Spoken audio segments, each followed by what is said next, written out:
Hi everyone, and welcome back to Pop Off the Clock. I'm Brenda. And I'm Yoseline. Thank you for joining us again. You're kind of very like ASMR. Oh, right am I? now. I'm Yeah. just leaning into the comments that I've gotten in the past. I'm trying to start a career in ASMR. Maybe one day. This is my tester. Yeah, we have a lot going on. I mean, kind of like the culminate, not even a culmination. I feel like this is just barely the start of something new.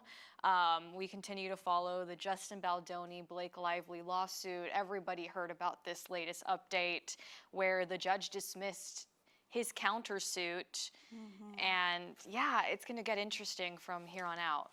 It is, you know, I'm a little saddened by the news, but you know, I think the story's not over, as you mentioned. So we're going to dive into that if you don't know what's happening yet. We'll look into that. We're also getting a look into basically, you know, once again, it's set to be the summer of Sabrina. Yay, I love Sabrina Carpenter. You know, if you didn't get enough of her last summer, she is back in full swing, and, you know, big announcement this week for I know, I'm very excited about, and anybody who's a fan of hers is pretty excited about what's coming soon. And aside from that, we had spoken about this last season, 2 years ago, when they were making this movie, promoting this movie, Glen Powell and Sydney Sweeney's relationship, or the rumors about it. They confirmed at the time it was PR, but now we're getting the third party's perspective on the situation. The person who I guess was collateral damage in this whole situation. So yeah. I think her timing's good. It wasn't Oh too yeah, it was soon. like, yeah, it's at a good point in time. Yes. She created some distance from talking about it, so. We'll get into that. But before we do that, let's check in with Brenda. Brenda, what were you up to this week? I didn't really do much. I just hung out with some friends. They came over. We watched Love Island. My friends and I have just, the group chat has been all about Love Island. It's going pretty good. We'll get into my little recap later, but we were watching Love Island, playing some games, and yeah, that's pretty much it. I haven't really had a whole lot going on with me lately. What about you? Me either. I had a pretty chill weekend. I know I'm going out of town this weekend, so, you know, we purposely try to plan things that don't overwhelm us. But work has been busy. It's been lots of hecticness, and it's kind of like summer slump, trying to get to the fall, but nothing too exciting. I'll probably have better stories next week if, you know, something exciting happens this weekend. Yeah. Just went out of town, so, but nothing too crazy. Again, it's so hot here that I don't even want to step outside or do anything. It's just important to keep hydrated and enjoy some, you know what, we started watching Overcompensating, which is a show Brenda had been recommending, and it's a great show. It is. We're into it. Yeah. Are you almost done with it? I believe so. I think I have like 2 or 3 episodes. I think so. I'm watching it with Chloe, so I'm not. I think it's 2 or 3. Yeah, it's a really good, if you all are our age, growing up, going to college in like the maybe 2012, 2016 era. It's perfect for you because it's very nostalgic. It's very of the times. It takes you back. Yeah, it's like a mix of, I say, Pen 15, Sex Life of College Girls, and the Jamie, the private school girl show that was on Max. It's a good mix, so if you like that. Yeah, no, I haven't seen those shows, but this is like You've a really. You've never seen the Sex Life one? Yeah, I saw Sex Lives of College Girls. That's the only one of the 3, but yeah, it gives that definitely. It gives that vibes. So that's what's been up with us. Yeah, we're kind of boring this summer. Yeah, it's just, you know, work. I know, but the summer's not done yet, so. Summer just began, and it's Sabrina summer, so. Anything can happen. Yeah, anything can happen. Anything can happen. But yeah, let's start off with some of the stories that happened this week. Let's start off with one of our, you know, big ones that kind of drew a lot of attention last weekend when our other episode had dropped.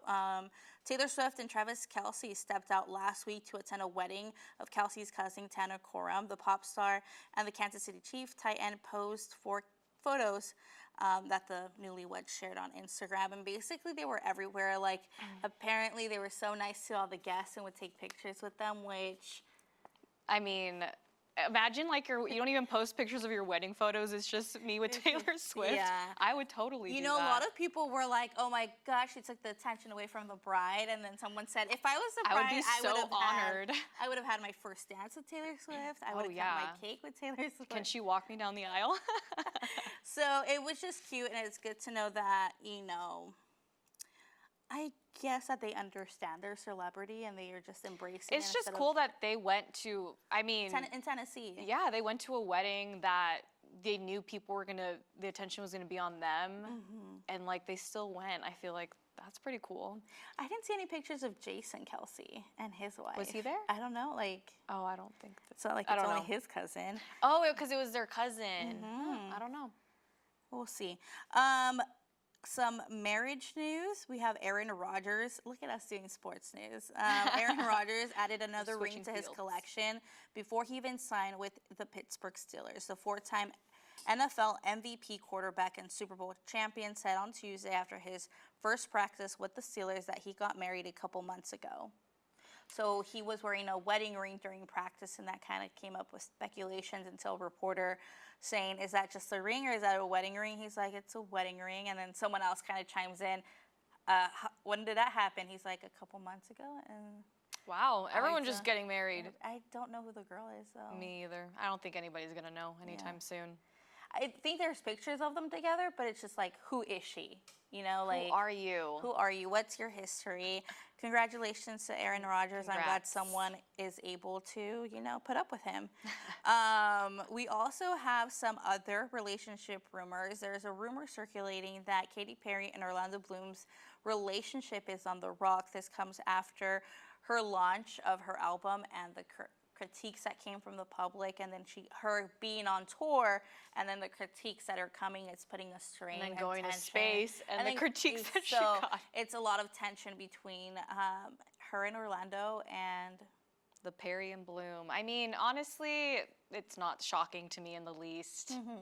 I just think I think she's going through it, and it's just like she needs space. She probably not space, but like she's probably in a funk, and it's hard to be someone's partner when they're in a funk because it's like they either push you Well, away. then don't or be their partner. But it's a state. It's just a little temporary thing. I know, that's why I'm like, Yeah. it shouldn't be like I understand like in a rocky situation, but hopefully it's like I'm gonna divorce you because you have problems. Yeah. Like, then why even get married? Your album didn't hit #1 or over. You have That's too the many. reason. Everyone hates you. I'm not gonna I be with you know. anymore. Speaking of #1 albums, Miss Addison Rae released Addison. It's hitting the charts, debuting as #1 globally in the streaming services. It is named Addison, and then in her interview with Apple Music, she officially launched saying that she will now be going as Addison, not Addison Rae, saying that Addison Rae is a part of her TikTok persona and that they're still part of it, but Addison is just the way to go, and I don't know how I feel about that, but it's fine. Hey, if it works for Seal and Cher and the rest Madonna, of them, I think it should work for her. and- But what'd you think? I liked it. I don't like every song. It's not like a no skip for me. I definitely had some skips in there, but I thought it was good. Yeah, I like New York. Me too. I like Fame is a Gun. Obviously, Diet Pepsi, Aquamarine. All the singles are good. But it's not bad. It's not bad. I feel like it's very her. Yes. It's you can like cross connect it to like Charlie XCX, all these things, but I feel like it's just her and her and the whatever she's Like, I trying to believe it. create. I could believe. Yeah, I believe no. It. The other thing, there's a lot of, I'm getting at least a lot of clips on TikToks with her interview with the Popcast. And I guess they dive into music history of the person they're interviewing, and they kind of brought up her past singles. And she talked about Obsess, and she's like, I hope Obsess gets its time like, what's that Paris Hilton song? Oh, Stars Are Blind. She's like, I hope I in think a couple Obsessed years. is a good I song. thought it was a good song. I thought it was too. a good song. And she says that it was so much criticism when that song came out that it was the moment she realized that because she had this so much following due to her Instagram or TikTok fame, she didn't have the liberty to like try things out and see if it hits. It's like, I'm going to get millions and millions of response. So she said that took her away from music publicly, but she continued to write. Like, she just never stopped writing. So it was nice to hear that she's actually in the back end of the music producing, where she, and I think that's why this album does seem very authentic to whatever she's in. The team, like, based off of the pictures posted, it seems like the team that created this, it was all female, but I believe it was her and maybe 2 or 3 other people. So it's like your hands are pretty much in everything. And seeing her write headphones on, I mean, it's not the most lyrically, like, masterpiece ever, but you know, it's like, you can tell that it's lyrics that she wrote, because what I expected. Yeah, and it's just like, it's the music. It's a good vibe. It's a pop. I like it. Thumbs up. Thumbs up. Give it a listen. Yeah, I would. I think her and Miley Cyrus, I'm kind of alternating Okay, to. so you want to talk about that? I listened to the album, and I wasn't a huge fan of Miley's new album. Like, the interludes were whatever. I liked the interludes in Ariana Grande's album. Yeah. The recent one that she had. I think the interludes are really good. I don't know. It's just like interludes kind of serve a purpose sometimes, and sometimes they don't. They would take me out a little bit. Unlike Ariana's and Lady Gaga and her interludes for Chromatica, they like segued away. Yeah. It was very like, oh, interlude. Yeah, no, it was there's kind also some good There songs. was good songs in it, but the album as a whole, I was like, Yeah. Blah. Yeah, I don't know. I mean, but now we're it's waiting just good for to Sabrina. have. Yeah. Now we're just waiting for Sabrina. For Sabs. Moving on, we have Rachel Zoe is returning to Bravo as a cast member of The Real Housewives of Beverly Hills for its upcoming season 15. Zoe previously appeared on the network with her own show, The Rachel Zoe Project. From 2008 through 2013, she has remained active in the fashion world through her newsletter, The Zoe Report.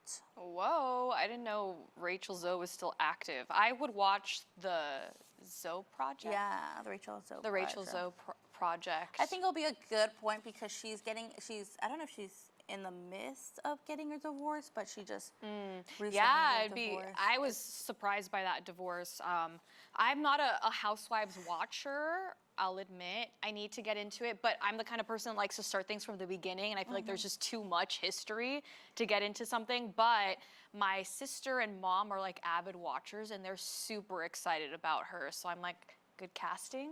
It's going to be interesting. Yeah, I think it'll be good. I wonder, I'm pretty sure her and Kyle get along. I think she would be the closest to Kyle, as in like actual inner circle. Do they cast people based on them having a connection to a cast member, or is it like, oh, you're famous and you live here and you're a housewife? They go both ways. There's been people where they're like, oh, friend of a friend, but then there's actually been people where like, oh, we just need her on the show. Okay. But somehow they always have like some kind of degree of connection just because they're all famous and live in the same city. So there's always some kind of like connection. See, is it different from Beverly Hills when compared to like New Jersey or all those things, or is it similar because they all kind of come from the same like class system, I guess? It would be. No, it's a little different because I know in like New Jersey, for example, a lot of the girls like might have people in common.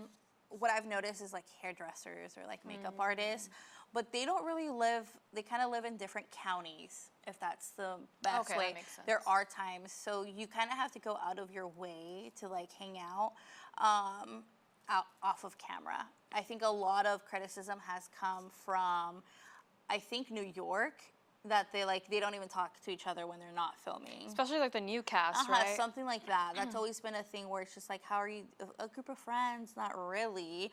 They're just like, I guess, scheduled out to hang out with each other, so the dynamics aren't as juicy because there is no connection, actually. But I'm excited. I'm pretty sure she's connected to them, which that means it'd be interesting if like who she would bring in, you know, like Yeah. which friends she could potentially bring in. Then we're shifting over to some couple news. Billie Eilish, Nat Wolff confirming their romance with a passionate kiss on a balcony in Venice, Italy. There had been rumors and mostly spottings, no actual pictures of them hanging out. I do find it weird that someone got a picture of them on a balcony in Venice, Italy. Yeah. But it's there.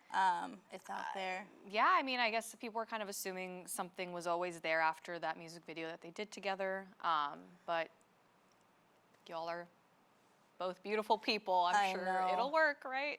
And speaking of beautiful people, which I forgot how pretty Katie Baker is from The Bachelor. Oh, you might yeah. remember her. She is the winner of season 27, The Bachelor, when The Bachelor was Zach Shallcross. Well, they have officially tied the knot. Their wedding was in May.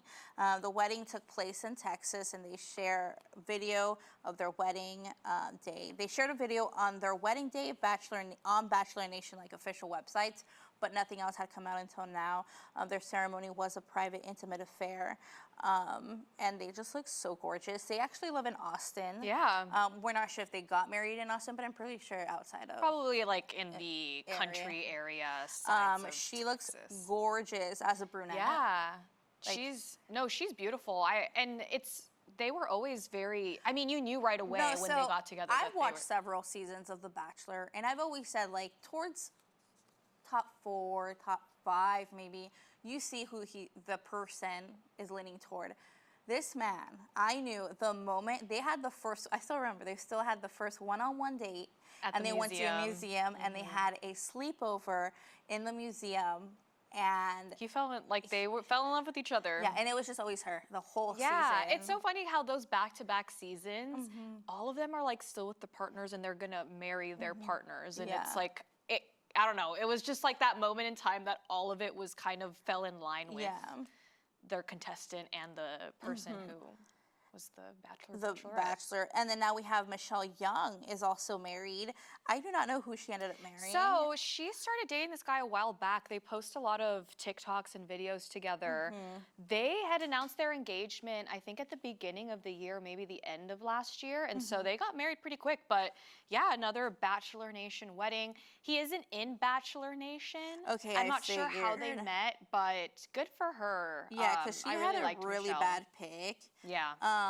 Nate. She was the first season where I realized that the girls, when it was always a bachelor and the group of girls would always get a really bad rep of that, oh, they're just here for Instagram followers or whatever it may be. I think Michelle's season was the first time I ever saw it for the men. I still remember that, like, date they had that no one talked to her. Like, it was a group date. They were shooting basketball or a photo shoot, and they kind of like did a little activity. People won, people lost, and then they give them like a little break to mingle, and it was all behind the scenes, and no one went up to talk to her. Oh, yeah, that's true. And she was so upset, and she was crying, and it was like, oh wow, these men don't even care to say hi to her. Yeah, like, no. why are you there? And they had to pick Clayton out of that season. Yeah. We are also getting a first look of Bachelor in Paradise casting. That's been a while. It is the first season. I forgot to look up the names, but it is going to be shot in Costa Rica. What we know is that Hannah Brown is joining the hosting group, which I'm like, unnecessary. why? Continue to taking jobs away from Wells. I know. And it's the mix between the younger crowd as well as the golden Bachelor, Bachelorette contestants. Jesse Palmer was very much like, I would be interested in seeing an age gap relationship. I don't think I would, because that's a huge age gap relationship. Del Moss is going to be in it. He was the guy who won in Crawley. What's her name? Claire Crawley. Claire Crawley. I'm going to be honest, I have no idea. A lot of them are from Jen's season. I don't really remember I didn't really watch a lot of Jen's seasons, so I don't know the majority of them. But it's a little mix of, as far as Justin is coming back. Some of the people that came out in the last Bachelor in Paradise are coming back, like Catherine. Kat, they call her Kat. Catherine. Who did she end up leaving with? She left with that guy. I don't remember. He was weird. She was engaged. Wasn't she engaged? He was like surfer. I don't remember. But I remember that guy was also interested in somebody else. I don't know. it's been a long I'm gonna tell you guys this right now. It's kind of hard to watch. I recognize 3 people. I really do hope that they continue to add like more interesting elements. Like I really like that they kind of try to introduce sort of Love Island ideas where they have the Casa Amor type thing. I hope they continue making it spicy because it's when you think about it, it's just kind of boring when you're just on an island with somebody coupled up and there's no like stealing your man. Like that's what makes good.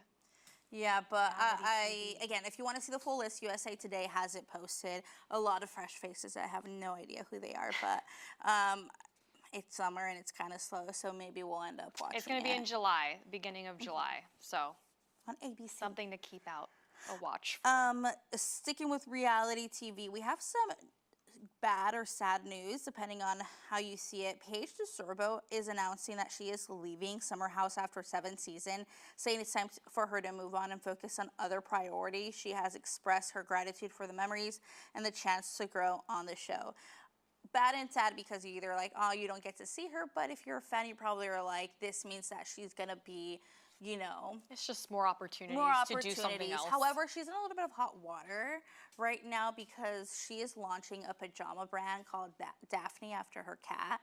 And she launched the pictures and marketing, and a lot of people are very underwhelmed by the marketing and the pricing, I believe. I think it's like $60 for like a tank top and like 100 and something for like the bottoms. But she doesn't have plus sizes. I think it only goes up to large or XL, and I think a lot of people are just like, at this point, like, you need to Come on, girl, get with the times. So she's out there, you know, defending herself in the comments, but we'll see how that plays out. I didn't know that it was her brand. I thought it was like a brand called Daphne that like brought her on as like those, you know how like people are just creative directors of things now. Oh, good to know. It's her. It's her. I would not pay that much money for anything clothing wise. Yeah, that's crazy. I'm be honest. This next story, the Alex Cooper documentary is officially I watched on Hulu. it. Oh, you did watch it. I did watch okay. it. So we kind of find out even before it came out officially, it was revealed what her big reveal was going to be in her college. We kind of talked about saying that it has to be something really serious, and we hope it's not like an injury, and it is something very serious. She came out accusing her former soccer coach from Boston University of sexual harassment, and kind of dives into what went there. I haven't seen the documentary. The reason I kind of like took a deep dive into it is because ever since the documentary has come out, more people have come forward with their testimony of their experience with this coach. Oh, interesting. And it's like, well, so it's actually worth the watch. I kind of was watching. We were both apprehensive as to what. I even saw like an article that said this is like an infomercial for her brand, which yes and no. I feel like you get to know more about her and her motives and the reason why she got into this. The chapter about her being in college, like the sexual harassment and trigger warning, sexual harassment is being talked about. It was, she would say a lot of the times, like even like playing back tape, the coach wouldn't focus more on the plays and her performance. It was like, doesn't she look so good in that outfit? Like, look at her hair. Like very inappropriate comments. She would always try to pull her to be alone, would ask about her sex life a lot, would ask why she's leaving the campus, like very invested in who she was sleeping with, all of these things. And she would constantly be calling her mom about the situation. And when it got to the boiling point of going to the school and being like, no, the coach kicked her off the team or something was going on, so she tried to fight back by being like, I'm being sexually harassed. And that BU allegedly was just like, what do you want? Like, we're not gonna fire her. You can keep your scholarship, but you're not gonna be on the team anymore. So she was like, after that, I didn't know what to do because like it was my senior year and I've been working at this my whole life, so it was just kind of like a pivotal moment. It was you get to really know her and also the system behind Call Her Daddy. They do address the her and Sophia, that whole situation. And just like the team behind Call Her Daddy, you finally get to learn that her best friend is like the executive producer. And her best friend said, this is the first time I'm actually publicly addressing my role because I never wanted to be like known for being a part of it. And it's like her husband, and Alex have this like whole little system. It's pretty interesting to see even just the breakdown of how they formulate questions. You're following her as she just got the interview with the vice president, and they're like figuring out, okay, what can we ask her? You hear how Alex thinks of questions, and then you see the team behind her being like, okay, let's be a little bit more philosophical with how we address this, because her friend producer is also a therapist. So that's cool. it was really fascinating. I was just like, wow, it's good to know more about the person that you just kind of think very surface level things of. So worth the watch. We'll watch it. I'll Worth watch the it. Sold, watch. Brenda. Sold. Worth But the yeah, that's on watch. Hulu if anyone is interested in that. Some other little tidbits came out this week about a possible sequel of a very favorite cult classic. So Amanda Seyfried has stated that a Jennifer's Body sequel is in the works, but she's only willing to participate if Megan Fox is also involved. Seyfried expressed this during an interview with Variety co-star Adam Brody, confirming that a sequel is planned and that she won't proceed without Fox. He is obviously in the first one, so she's like, you're doing it. And he was kind of like, I haven't been talked about it, but spoiler alert, he does die in the movie, so he's like, I don't see how I could be in the sequel. And she's like, but they're vampires, so I'm sure they can find a way to we bring could find it a back. way. It's just a tidbit. I don't know how far along. She said she knows nothing about it. She just, ran into, I think it's the producer. She names them. And she was just kind of like, yeah, sign me up, cool. I think Megan Fox would be down for it. I don't think see so, why not. too. It's such a cult classic. It is. Now, Chris Martin is moving fans to tears with heart-wrenching renditions of Sparks at his recent live show. The Coldplay frontman's concert performances have fans worried. Concerned Coldplayers have flooded social media with emotional messages of support. This is since he's reported is going through a breakup with Dakota Johnson after a 8-year-long relationship. There are videos online of him It's crying. very sad. I think I up. kind of teared up a little bit because I was like, damn, Chris, okay. I don't know. I'm really like questioning whether they are broken up or not, because I was listening to that Amy Poehler podcast that she did. And she was like, yeah, I was with Chris and I had a dream and I told him about it. But I don't know when these things were recorded. I don't know. And she said she recently, but then I'm like, maybe she did, because she recently got a dog, a new puppy. And she said, this is the first dog I had after my other dog passed away at the end of last year. So I'm like, oh, maybe the timing was because of everything that's been happening. But I don't know. He also said, go watch the material. During the concert, he was promoting her movie, but I'm like, maybe that's just being a good.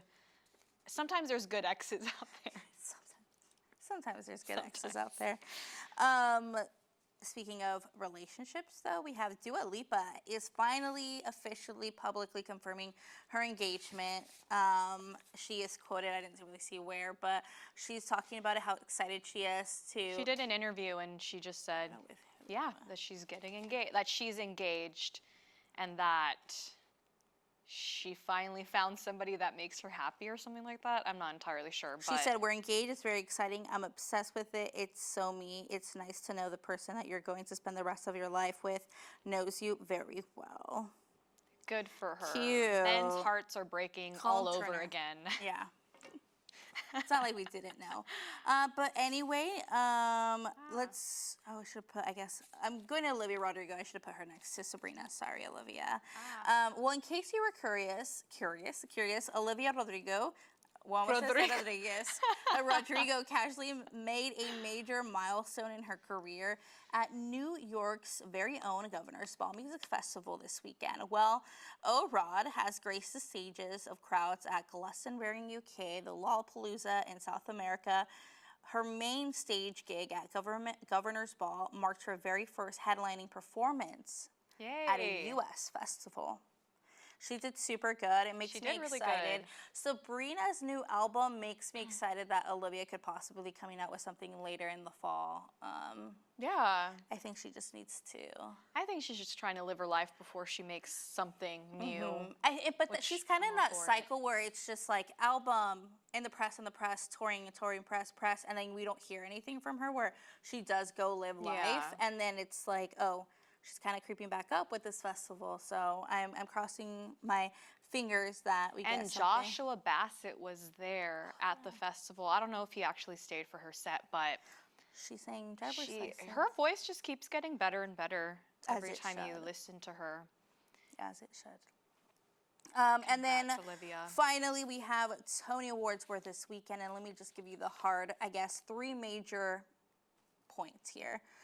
They were hosted by Cynthia Erivo. She did an amazing nice. job, like amazing job. She's just so effortlessly like graceful and talented. It's just weird, like how It's like I too wish much. I could. Hamilton celebrated 10 years since its debut in Broadway, wow. so That makes sense. it's Hamilton anniversary, and they did a medley, which they brought the original cast back on stage for a medley. Of course, Lin-Manuel Miranda was there, and heart to him, I love him. Nicole Scherzinger wins as leading actress for her role in Sunset Boulevard. Basically, the big thing was it going to be Nicole, or was it going to be Audra McDonald? Nicole, debut, amazing performance, but kind of people don't really like Broadway people don't like her, but they must like her. They voted for her, but she's a little controversial for the Broadway people. Or was Audra McDonald, who is playing, I don't know her, she's in Gypsy, which is a revival, and McDonald, she is the performer with most Tonys in history. So if she would have won that night, she would have like outdid herself. So it was always like, that was the big thing. Like, where are the people going to sway? Like classic traditional legend, or welcoming a new talent that maybe isn't like they don't consider her a theater kid, like that. So it went to Nicole. I really want to see this music. I really love the movie Sunset Boulevard, the original movie. I'm just so curious, like, what the musical is like. I've heard so many great things, and I know that NPR is also doing this thing, like Tiny Desk. They're having musicals performed now. That's cool. I haven't listened to hers, but I'll have to check. I kind of listened to a little bit of her speech where she was like, I never really felt right in all these other spaces, but now that I'm doing this, it feels like home or something like that. What do you mean you didn't feel when you were pushing out your I buttons? don't know. What's Buttons, that? yeah, Buttons. buttons. Pushing on my buttons. Yeah. But yeah, that was a big thing. Anything I missed? It's time for my Love Island recap. Yes, let's check in. Time to check in with the Islanders this week on Bombshell. Love Island. Our bombshell. So this week we lost one of the main ones, Belle Dasha. She was kicked off the island this week after Nick decided to go with Sierra, the bombshell that entered the villa last week. They have been, keeping strong as a couple, but there was some drama because Belle Dasha and Nick shared some smooches in Soul Ties right before he made out with Sierra in the photo booth. So she got a little upset in this week's episode, but she did move on because it is Love Island and you're not supposed to be tied down. Speaking of being tied down, there's a lot of drama surrounding Jeremiah and Huda because they are very much locked in till the end, but this is Love Island, folks. You got to explore. So I feel like there's a little bit of crack starting to form in that relationship for Alondria, as well as, I forget this kid's name, the cowboy with the hat. He, everyone can tell that he's not really into the situation. It's a very slow burn situation. We just had two new female bombshells enter the villa. They're kind of struggling, especially Amaya with Ace. A whole lot of drama there, as well as Shelly and Ace and Austin. Guys, it's a love triangle that I want to see through, but I'm sure there's going to be some good men entering the villa soon, hopefully, because the men there right now are just not cutting it for me. And that's the latest Love Island update. Bombshell recap. Cut. It's done. It's done. Now time for the topics. Now it's time for the topics. Okay, guys, so we kind of mentioned Sabrina Carpenter earlier on in the show, but now we're getting straight to it. Miss Carpenter has announced that a new album is on its way. She's following last year's Short and Sweet with Man's Best Friend on August 29th. Write that down, August. Carpenter released her new lead single, Man Child, last week. She co-wrote that with her frequent collaborator, Jack Antonoff and Amy Allen. She's also also, today just came out, she's on the cover of Rolling Stone magazine, leaving a little to the imagination, No, I guess. I read that article. It was a good article. I didn't read it. What did it, anything pop It was, out? I think it was, the timing of everything was around the release of this, or the album announcement, because it was very much, they had done the interview when she was set to perform at the O2 in London. So that's when the interview process began. And it was in that time that she revealed that she had been in the process of working on this new album. I thought it was really interesting. One of the main points that I got from it was she was like, all the people that I admire growing up, I realized that a lot of them released albums every year, like released 10-track albums constantly. And she was like, I can like overthink it and be the kind of person who's like, let's just wait more time, or I can just go with what I feel and just release something on the cycle that I choose to go by. And I thought that was so interesting, because it is true, like this, and even Jack Antonoff threw it in, like, it just became a whole marketing thing. Like, you're building a brand for a new album, you're building an idea, and it's not so much like the music, like whatever inspiration strikes, you just kind of push things out organically. And I thought that was so fascinating. But I feel like this album is gonna maybe pick off of some things from Short and Sweet, where it's like a mix of genres and like just trying to tackle, you know, going more in depth with, I think, the writing style that she's very comfortable with. And I think Man Child is going to be an example of what we're going to see in this new album. I think it's still going to be very fluid in that way, because she was probably writing and developing it while she was on tour. Yeah. Living still that sweet and short. But we're excited to see what she I'm very excited. What do you out. think of the music video? It was cute. I mean, she's just adorable. She's like a little Polly Pocket. Yeah, but I love it. I loved all of the outfits. Like in every frame, it was like a new outfit. I was obsessed. Give me your closet. What it is. I mean, I know her cover for her album has been getting a lot of a lot of attention. A lot of attention. I just love that she leans into it. Why not? She's I mean, it's funny. I think it's fun. I think if you know her sense of humor, she's just kind of like, it's a joke. Like, she doesn't really believe. Yeah. No. And the article was interesting. If you all want to give it a read, you get to learn a little bit more about her. I think her cover is pretty like iconic though. Yeah, like, it's very up there when like Britney Spears did her cover, Friends did their cover. Like it's pretty cool.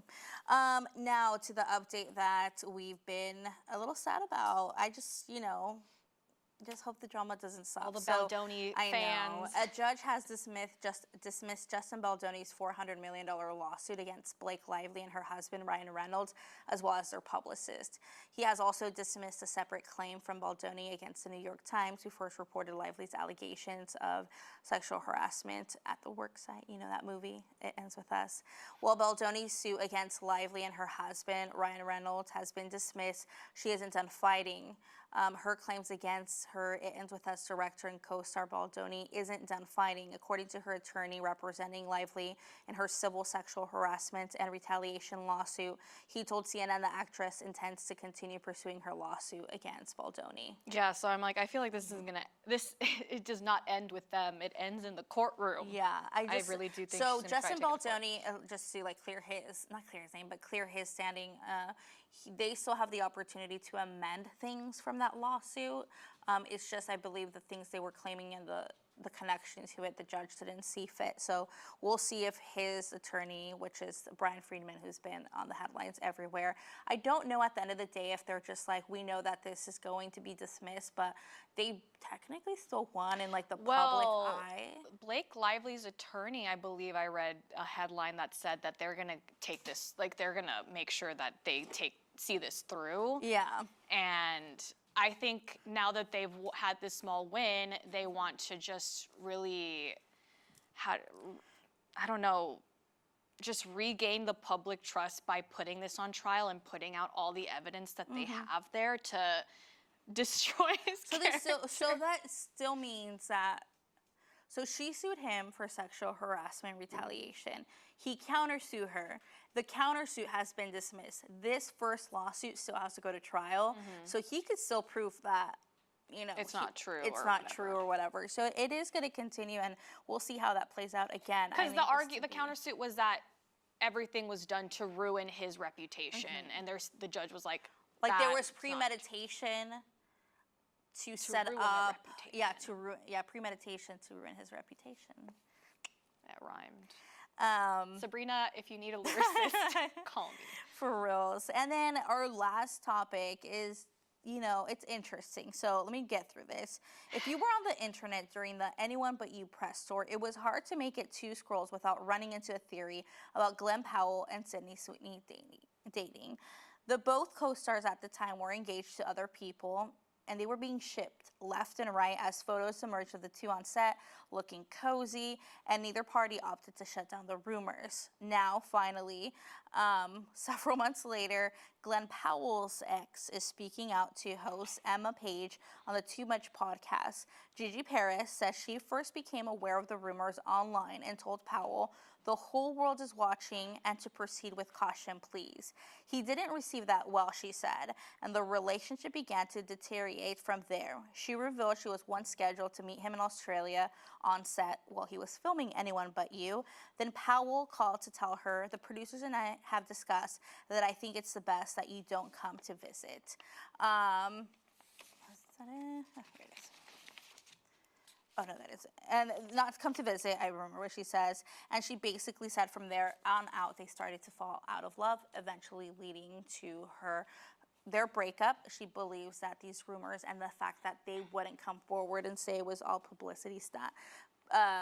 Glen Powell has said in the past that he is okay with leaning into that because he believes people just want to see what they see on screen in real life.